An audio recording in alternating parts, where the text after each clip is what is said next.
এটা হচ্ছে আমার মিকি। এটাকে আমি ছোটবেলা থেকেই পালতেছি।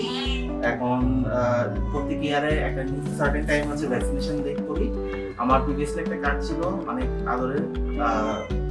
ওই ক্যাটটা হচ্ছে ফ্লুতে মারা যায়, তো ওটা আমাকে খুব ডিপ্রেস করে এবং অনেক অনেক কষ্ট হয়। তো এই কারণে হচ্ছে আমি আর কোনো ইয়েতে যাই না, প্রত্যেক বছর রেগুলারলি ভ্যাকসিনেটেড করি।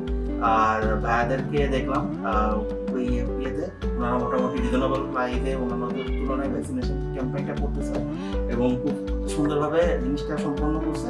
আমি ওনাদের সার্ভিস নিয়ে হ্যাপি। আমার এটা ছাড়াও আরও 2টা ক্যাট আছে, আমি ওদেরকেও ভ্যাকসিনেটেড করছি ওনাদের। Thank you.